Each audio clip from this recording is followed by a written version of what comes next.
Hello and welcome to In the Paint with Cameron and Jordan. I'm Cameron Sadegi here. Jordan Hunter. Yeah. Oh, okay. There was Jordan there. Got a little cut off, but that's okay. Just want to say real quick, really sad about Adrian Peterson and what happened today. Jordan, I know you're pretty sad as well. Any words you want to say? Yeah, Adrian Peterson. Prayers go out to you and your family. I definitely Someone that young shouldn't be dying. Definitely agree there.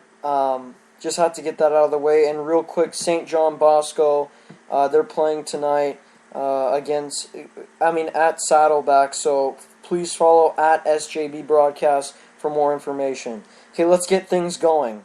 So, number one for the show. Isaiah Thomas was on Jordan's favorite show, Open Court, and guess what he had to say about the 90s Utah Jazz? What did he have to say? He said that Karl Malone was the weak link and the reason why they did not win championships because he couldn't make free throws in key situations. Do you think he is the weak link? Karl Malone was probably the engine that made that team run other than John Stockton. That's a foolish thing to say by Isaiah Thomas. I mean, free throws are key, and you do need to make them down the stretch. But to say that he was the weak link, that's not true at all. I don't know why that came out of his mouth. He could work you in the post. He was the mailman. You know what? Isaiah Thomas reminds me of the NBA's ultimate troll because he just flat out hates everybody and criticizes everybody for the exception for the bad boy Pistons. Let's just think about this for a sec. Karl Malone and Stockton did such a great job in that offense with Sloan and Hornacek. They just came up a few plays short. Now, I do agree with Isaiah on this.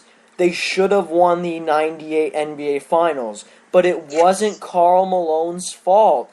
In the fourth quarter, the Jazz had open jump shots and open looks out of their offense, and they couldn't get a bucket for 5 straight minutes. And it helped the Bulls. The Bulls limped their way to a championship. That was the only time where I agree with Isaiah. Isaiah is a classic NBA troll. Come on, Isaiah. You gotta be kidding me. I agree with you, Cameron. Yeah. The open shots, you gotta hit those. If you're not hitting those, you're not gonna win, especially against the Bulls. So staying on topic of the Chicago Bulls, Derrick Rose played in his first preseason game against the Indiana Pacers. He had 13 points. How do you grade that performance, Cameron? I thought it was really good, especially the first bucket he got, because full speed right to the rim. He launched his body into Hibbert, trying to absorb the contact. Couldn't get it to go, but he had the quickness and the great. He was so reactive. Usually, when guys come off injuries, they can't react that quick or they think too much. Rose immediately got the putback. Rose has that burst. Rose has that amazing change of direction that we've been waiting to see. Rose is back in full form. I am so proud of him sitting out. I know you weren't proud of him, but I am proud of Rose. Great job, Rose. Bulls are on their way to success. So, Cameron, do you see Derrick Rose returning to his 2011 MVP form right away, or do you think he'll have to work his way in? I think he won't get to 2011 form.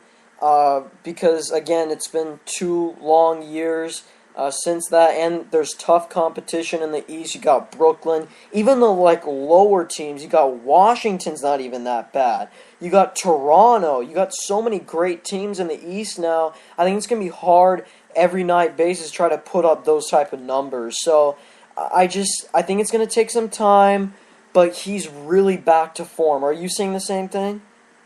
Yeah, I'm saying the exact same thing. I think he'll be back to that caliber he was in 2011, winning the MVP. But and also, before we move on, where do you see the Bulls finishing in the East Coast coming April? I think they're going to have the best record in the NBA. but they're not going to go to the NBA Finals. I think they're going to get bounced out by Indiana in the playoffs, and then it'll be Indiana, Miami in the Eastern Conference Finals. Okay, while we're on playoff pictures, Steve Kerr, about a week ago, said he did not think the Miami Heat would finish first overall. He had them third. He had the Bulls first. He had the Bulls. They had the Bulls, the Pacers, the Heat, the Nets, the Knicks, the Cavs, the Pistons, and the Raptors. What do you think about that? How do you not have the defending champions first? Okay, I do agree. Indiana's going to become better. Chicago's going to be better. I think Chicago will be one, but Indiana has a lot of new pieces, and I don't know if they're going to get off to a quick start. I think Miami will get off to a quick start. Steve Kerr, come on. And then, didn't Steve say that they're not going to win a championship too? I'm sure he did if he didn't think they'd finish first, because the road, how it works is, if you're a 3 seed, you're going to have to play a 2 seed in the second round. And he had the Bulls playing, he had the Pacers playing the second spot. And frankly, I don't think the Heat can beat the Pacers this season. I think the Heat can beat the Pacers only with home court advantage. I would say this. The Pacers, they got that Granger dynamic back.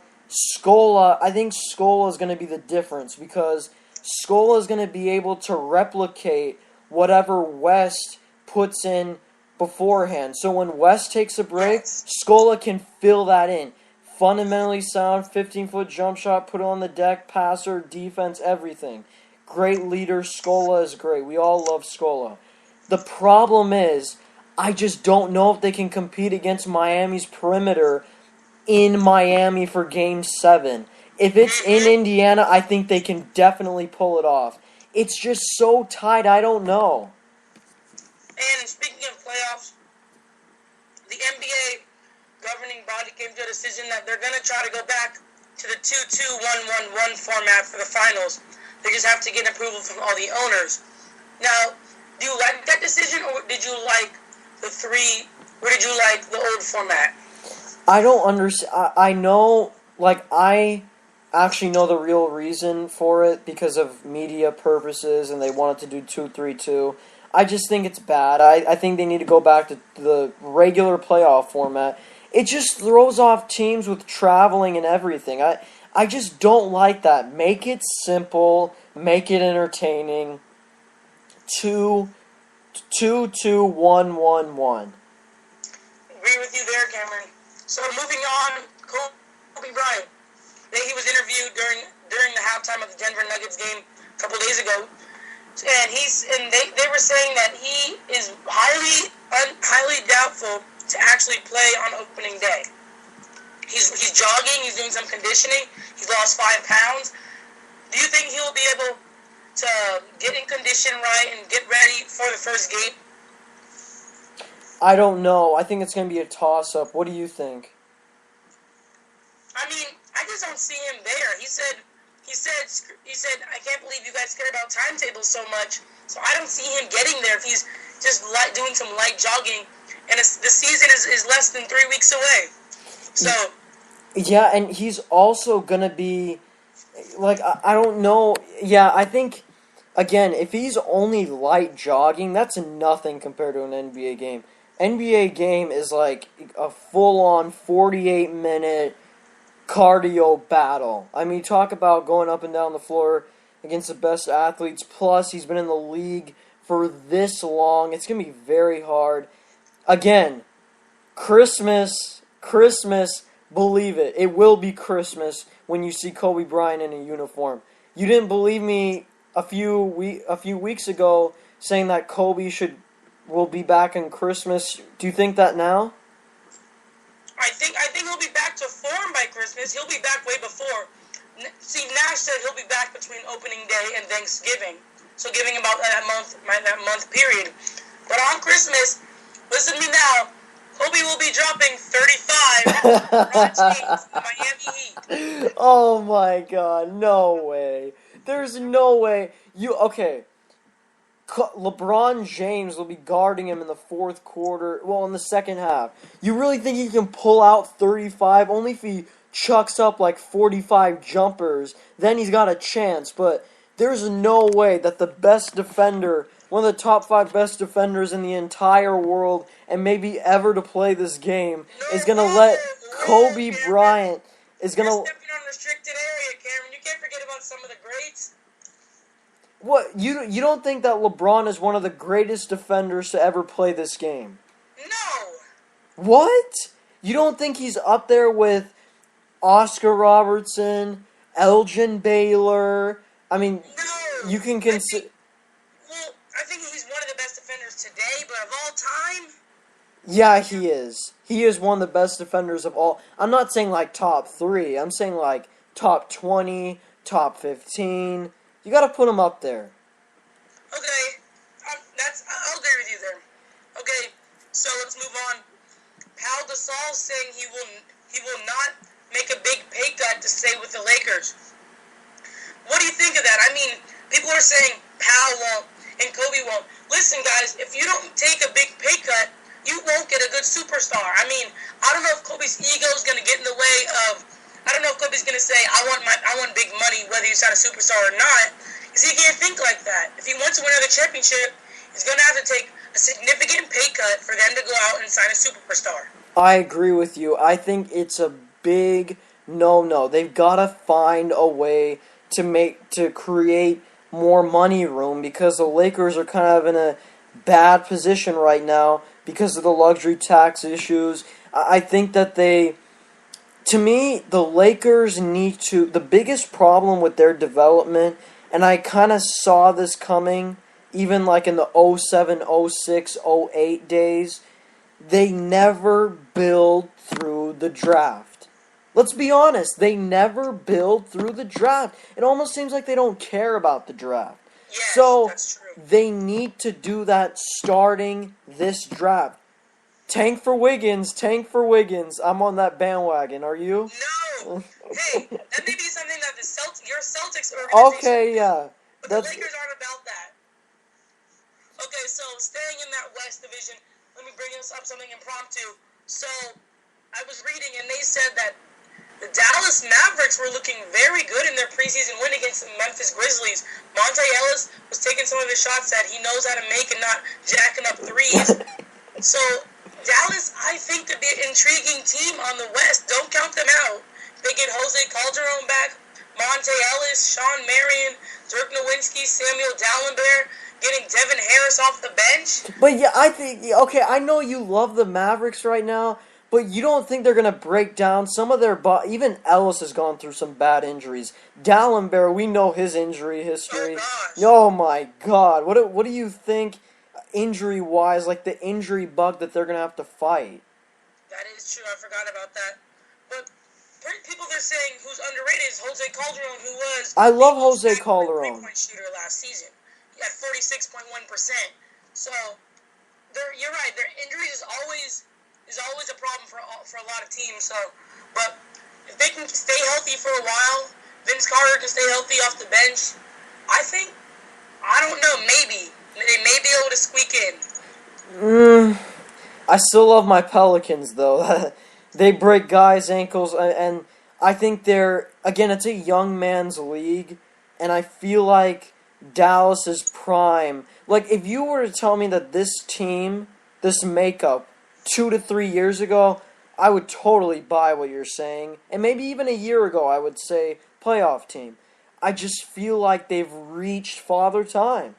I like Calderon. I think Calderon's a great player. I think he's very underrated.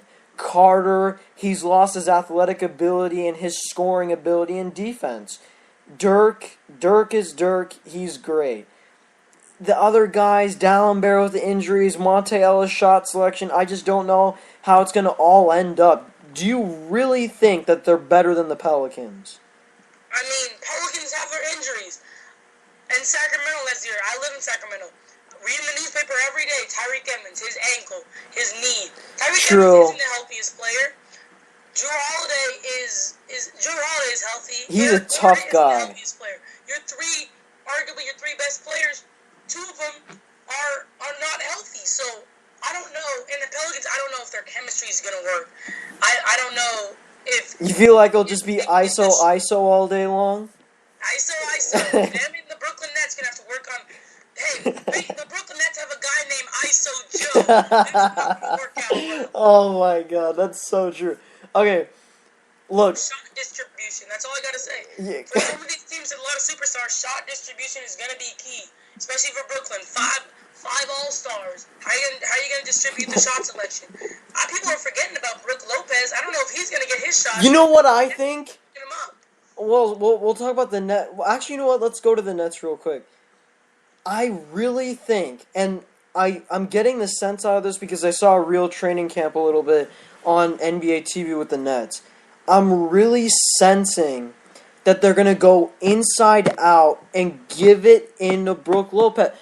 Give it into Brook Lopez. Why can't they cut off Brook Lopez? Why can't they do a high-low with Garnett and Lopez? Why can't Lopez, if he gets doubled, kick it out to Joe? Kick it out to Darren?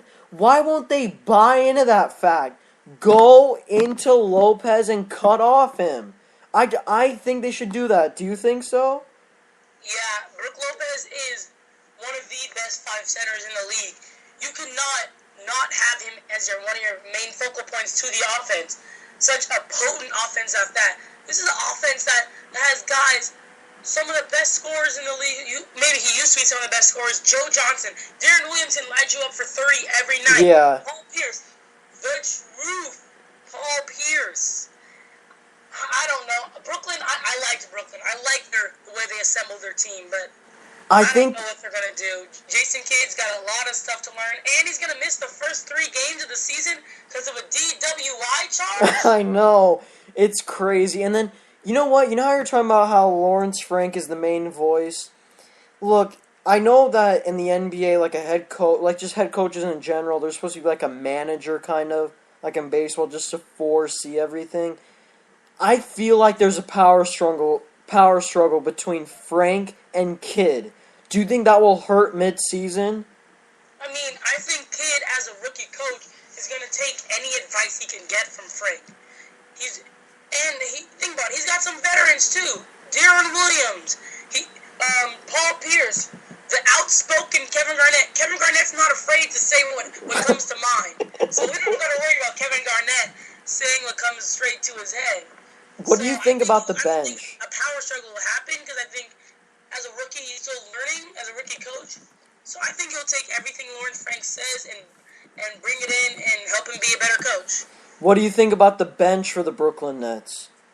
The bench is good. Jason Terry. They still have Reggie Evans. Yes. Yeah. Still, Andre Black. Andre Black is one of the most underrated bench players in the league, in my opinion. Yeah. Karolinko. I think their bench. It's not the greatest, but it's a decent bench. It's because the starters are not going to be in the whole time, especially if older guys. And that's why I bring up the point earlier in the summer. I said Brooklyn will be first. I disagree with that now because Jason Kidd said he will rest Kevin Garnett throughout the season to keep him fresh for playoffs. So I don't think they'll get that first seed, but hey, first seed is the best seed in the league. Not just because you're first, because you have to play a 4 or 5, and the 4 or 5 slot isn't looking too strong right now. Yeah, I agree with you there. I think the bench is great, in my opinion. I think they have one of the best benches in the league, for the exception of Marko Jaric, if you know who.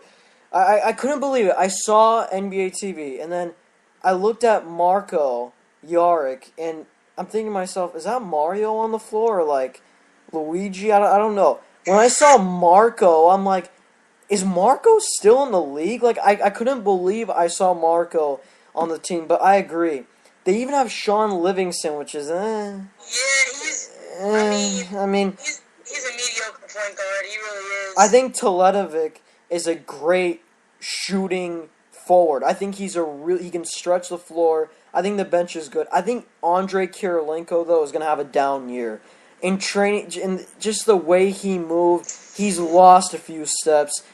I just don't see that AK-47 that we're so accustomed to seeing. Yeah, I agree with you. But I think he's that spark plug off the bench. Yeah. Whether it's off the bench or starting, he's so active. He can get steals, he can get blocks, he can rebound, he can shoot. He was actually, I think, one of the best shooters on the team last year in Minnesota, a horrible shooting Minnesota team. Him, Jason Terry, I think they'll work well. Plus, wait, just real quick. Plus about Andre Kirilenko, he's 6'9", so when they play Miami a lot, he can body up LeBron. Kirilenko's a good defender, so that will really help the Nets in the long run. Because if they face Miami, the 7-game series, they need, hey, who's gonna guard LeBron? Pierce? No. Kirilenko's the guy. Would you say so? Yeah, off the bench, but my question is, do you think Pierce can guard LeBron James for that first, say, 6 or 7 minutes while he's on the floor in the first and third quarter? Can he guard him? The Brooklyn Nets need to have the best help and recover defense in the world if they want to beat Miami. That's all I'm going to say. They need to have the best help and recover defense that this world has ever seen. They really need to come up with some crazy rotation. I mean, Frank is a good defensive coach, but he's not a complete mastermind and genius who's revolutionized the game. So I think they really need to have the best defensive rotation in the world. I totally agree with you, because I can see Pierce getting burnt a lot. Yeah, especially because Pierce cheats a lot on the deny, and you just get a backdoor all day long, alley-oop, alley-oop. I mean, that's what it's going to be. Okay, so on the topic of the Eastern Conference standings, let's look at the last couple spots. I heard you say earlier you think it's going to be between Toronto, Cleveland, and you said Detroit, right? Yeah, Toronto, well, it's between Toronto, Cleveland, Detroit, and then Washington. I say Washington because I really think Al Harrington is one of my favorite regular season players. What about you? You don't like Al Harrington? He's so old. No, she isn't. You don't like Al Harrington. I'm not a fan of Al Harrington, no. Oh my god. Al Harrington's one of my favorite role players in the NBA. I love how this guy... I love his attitude in general. He's a really good teammate. He's such a fiery competitor. And then talk about a guy who can fill it up. He can get 25 for playing 30 minutes. He's got that beautiful three. He's 6'9", 6'10". He can hit the three, rainbow threes. He can run on the fast break. He can put it on the... He can dribble. He can post up on small guys.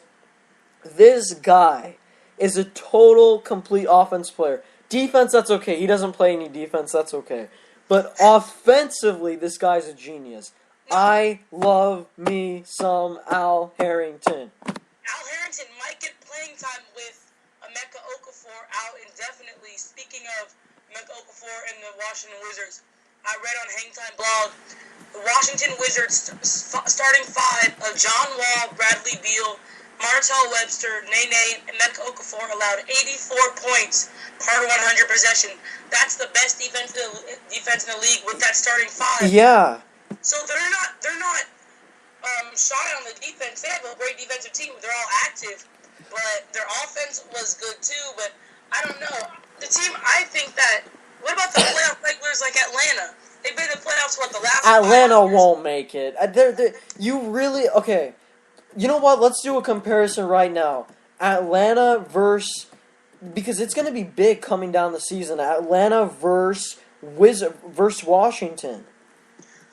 Well, I don't know.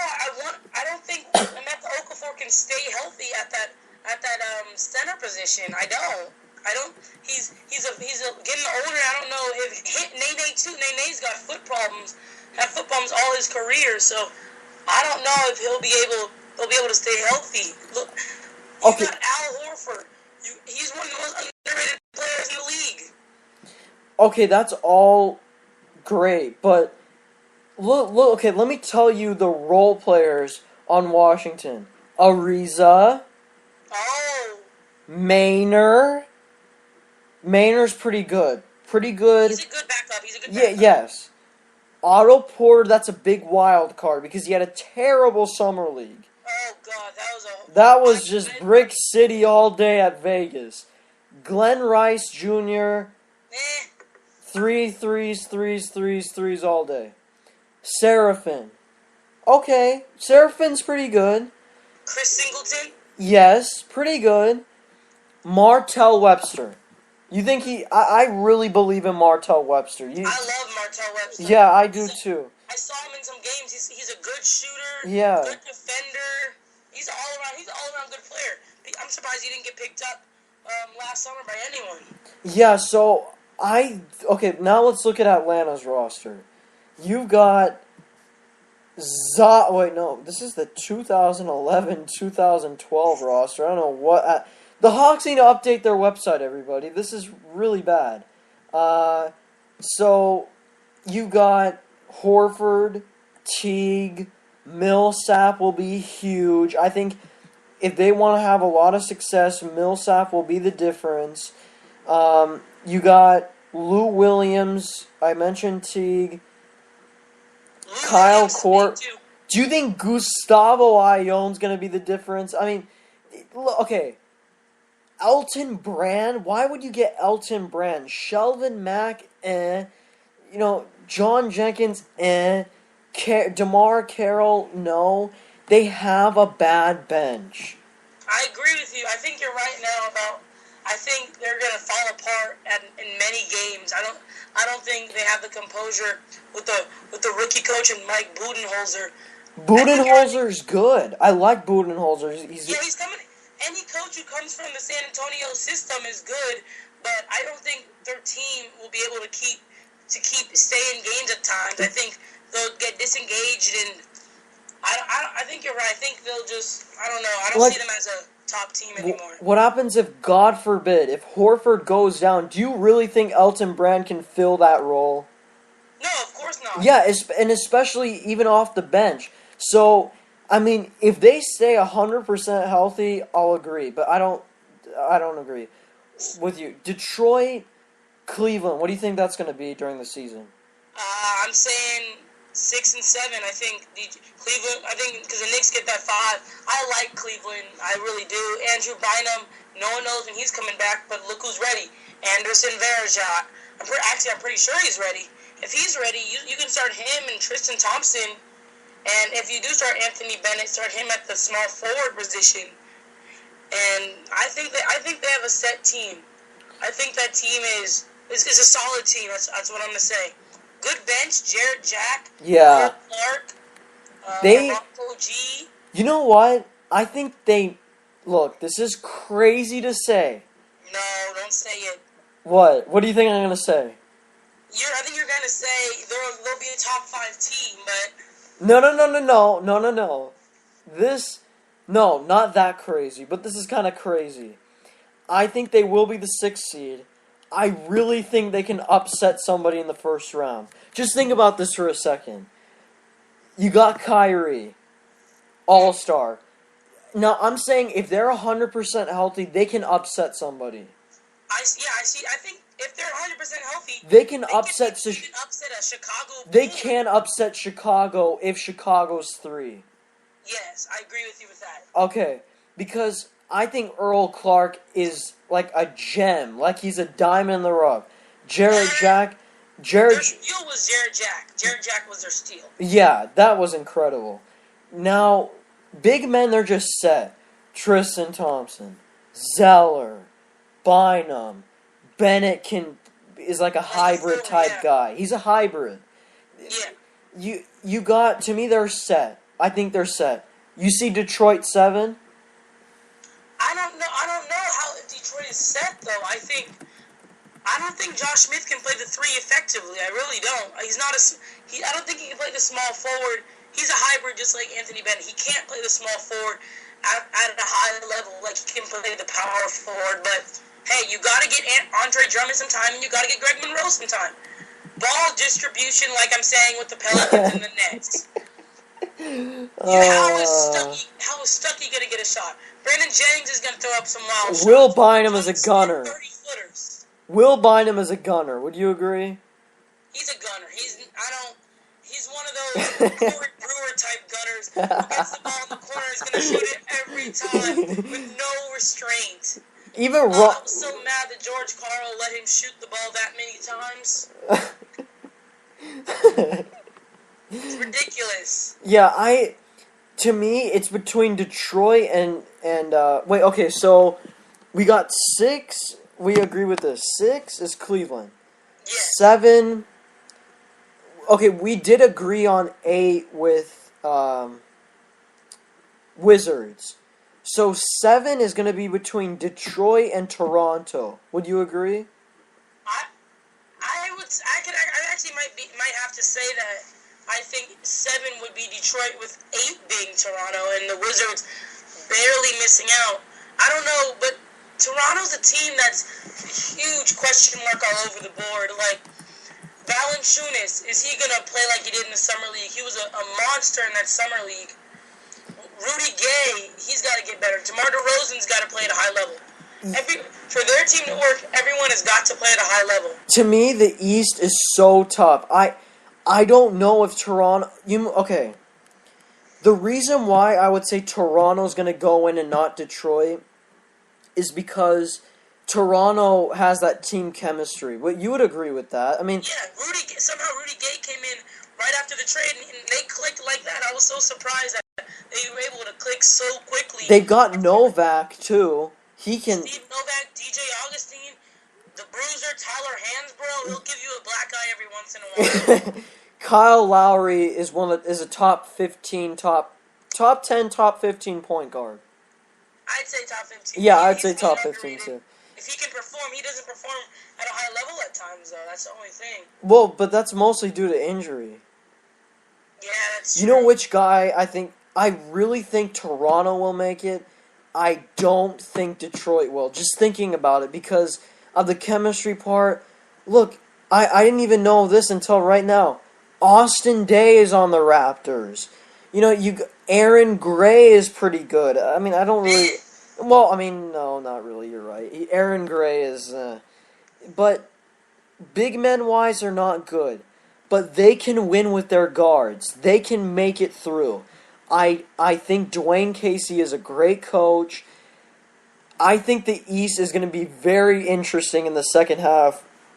The bottom teams. So, you don't think Washington's going to make it?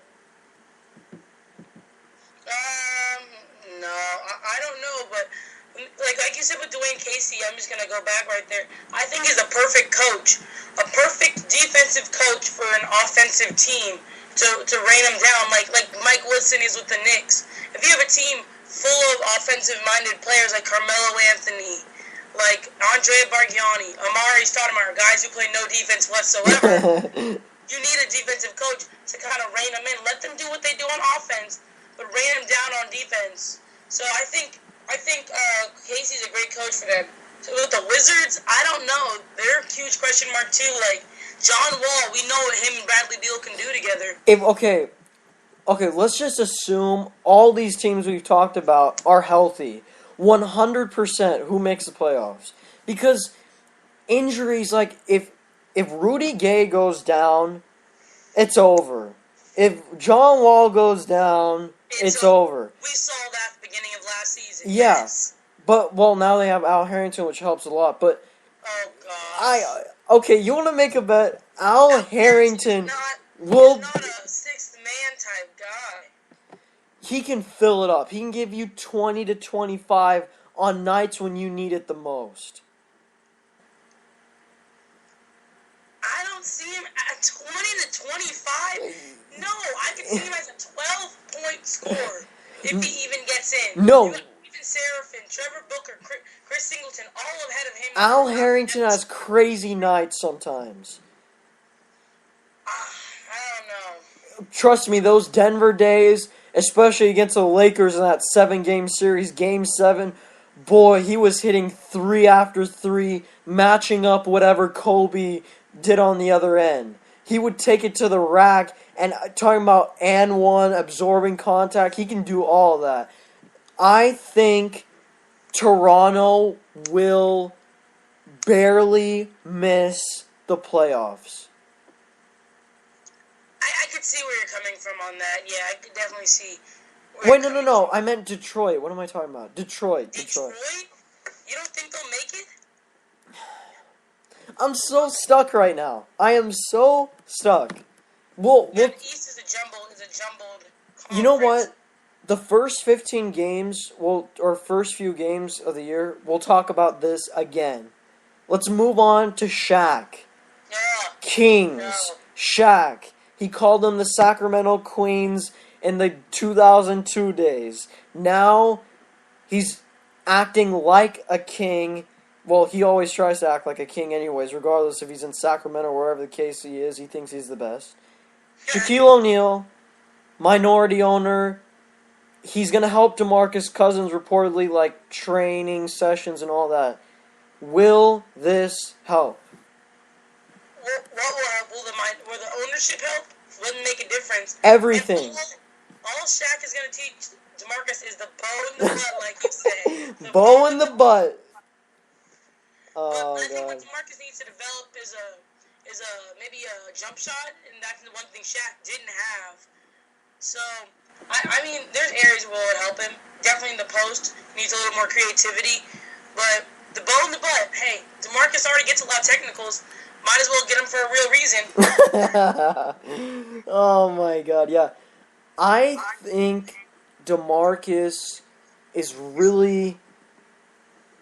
I don't know if Shaq is a good player. Like, I think he's a good mentor, but he's not like a good teacher of the game. You know, like a guy.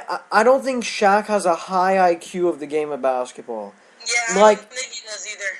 I think Shaq relied mostly on athletic ability. I mean, he had some great post moves. Don't get me wrong, but later in his career, when he lost the athleticism, there was a huge dramatic difference in his game. And then without the triangle and all that. But, like, I think DeMarcus needs a mentor.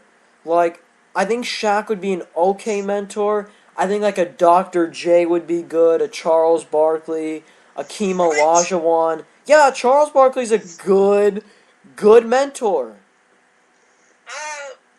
They had different styles though. Like you got to think DeMarcus he's a dominating threat in the post. Barkley was more of a finesse kind of guy. He relied on his I mean speed mentor. against the bigger guys. I'm talking about the mental aspect of the game. I actually think right Charles now. not very good mentally either. Charles. No. Controlling your emotions. Charles has learned from a lot. Okay, what about Akeem? I think Akeem is great for just physical skills, everything, posts, moves. I think Akeem is the guy for DeMarcus. Now, you gotta agree with that. Yeah, I agree with you, but Hakeem's tied with Dwight Howard. Well, yeah, Akeem's with Dwight, but, maybe Bill Russell is a good mentor. Too old. No, mentor. He doesn't need to tell DeMarcus, work on this hook shot, do this, do the mic and drill. No. He just has to say, DeMarcus, control your emotions, you'll win championships. That's all he's got to do. I guess you're right. So where do you see the Kings at? Do you see them still progressing? Do you see them regressing? Do you see them in the playoffs? How far-fetched that sounds, but where do you, Cameron, see the Sacramento Kings this season? I see them selling pretty good Arco Arena popcorn and soda, or Sleep Train Arena popcorn and soda. Other than that, you just look at the roster, and I like Isaiah Thomas Jr. a lot. I think he's a great player. I mean, not great, like all-star, but he's a pretty good player. Salmons, Outlaw, Patterson. I just don't know how they're going to compete every night, and then if they have any big injuries, they're just not going to win games. Yeah, surprisingly, the Kings have been blessed with not huge injuries to their main core. DeMarcus didn't get injured; was just suspended a lot because of his dumb actions. But yes, surprisingly, they were surprisingly healthy. So hopefully they can stay healthy this season. And I'm not a Kings fan, but a lot of people are in Sacramento, so I don't know. Are you gonna go? Did you go to the Kings website? I just went right now. They're selling their top 10 games, top 10 on sale now. Nuggets, Clippers, Pistons. Oh wow, Clippers again. Warriors, Thunder, Lakers, Heat, Warriors, Lakers. Are you going to any of those games? I'll probably be at the Laker games. Yes, I try to go to every Laker game that the Kings play at home. Those are some good It's matchups. surprising how many Laker fans there are. More Laker fans than Kings fans. Well, of course, because the Lakers are a franchise that everybody, it's like universally recognized. They're like the Raiders, of California. Everybody knows who the Raiders are. Everybody knows who the Lakers are. I think some Clippers Kings matchups will be entertaining. Heat Kings, you got to go to Heat. Do you like going to Heat Kings? I don't. Those are my two least favorite teams. The Heat and the Kings, but I'll go to it. I might. Just for LeBron, have you ever seen LeBron live, like on floor, like in arena? Have I? I don't think I've ever seen LeBron play. No. I've always wanted to see LeBron in arena or Kevin Durant. I've seen Chris Paul. That's amazing the way he plays. I've seen Blake Griffin. I get like all the hype and everything, but LeBron and Durant, I wish I could see them like live in an arena. Yeah, that'd be really good. So LeBron was on the cover of NBA 2K14 this year, finally, and Michael Jordan has some things to say when asked if he could still play, who he would play in his prime. He said, guys, Dr. J. Then he said some modern guys. He said Carmelo Anthony, Kevin Durant, LeBron James, and then he said Kobe Bryant. He said, I beat them all except Kobe since he steals all my moves. What did Kobe say? What did Kobe retaliate by saying, Cameron?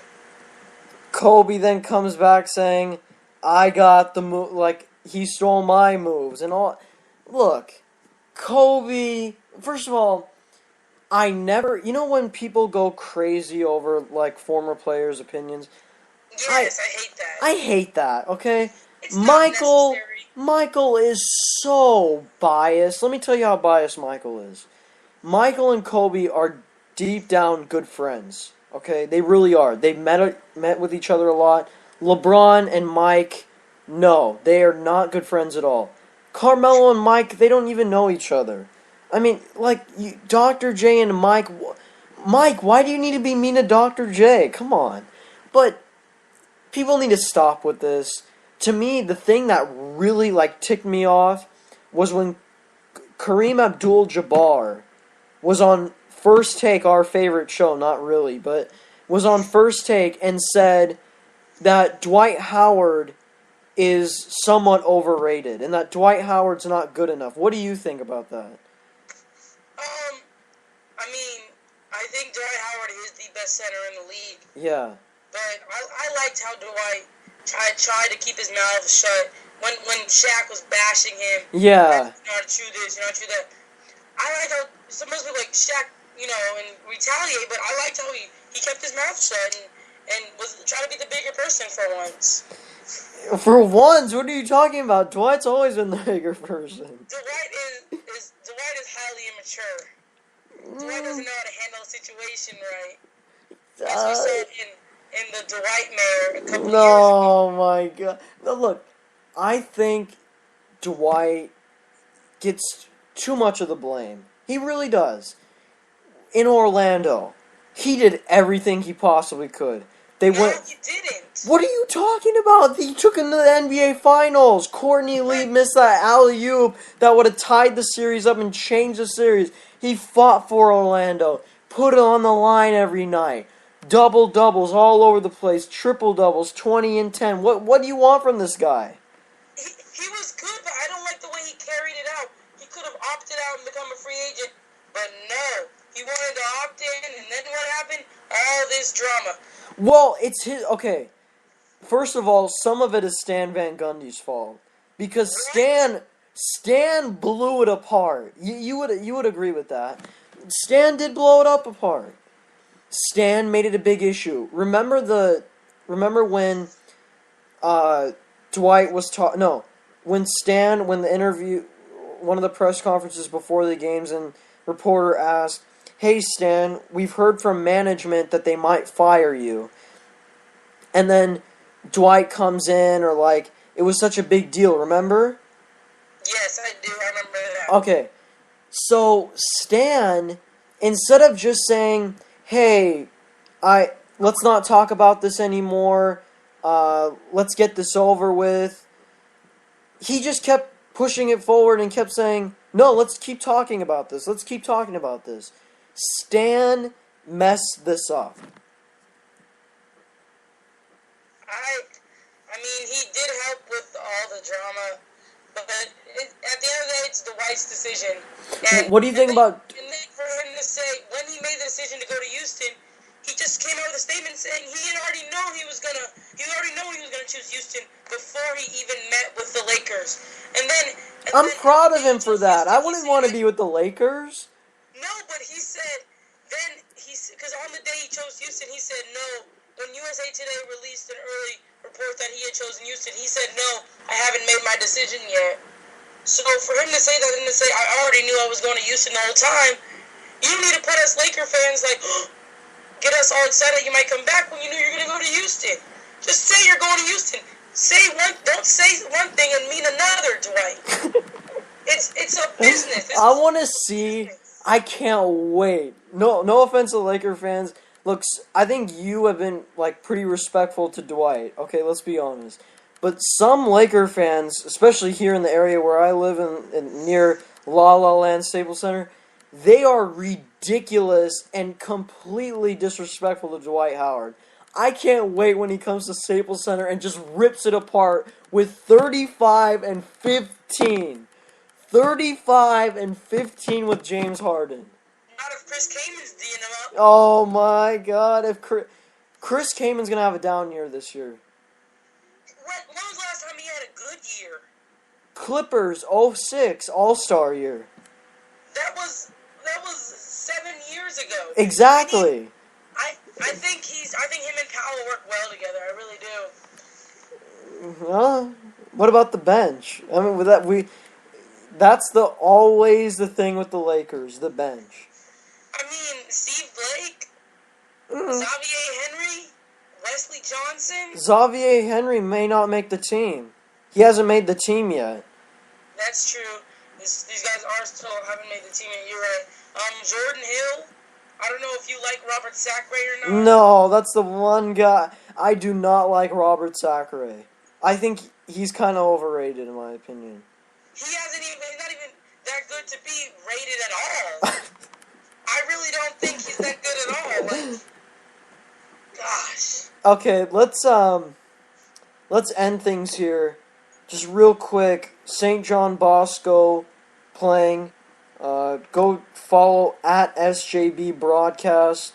And St. John Bosco will be at Saddleback, one of the best high school football teams in the country. So I suggest that you go and listen here on National Sports In the Paint with Cameron and Jordan. We're going to try to do this every single Friday at 5 o'clock p.m. Pacific time.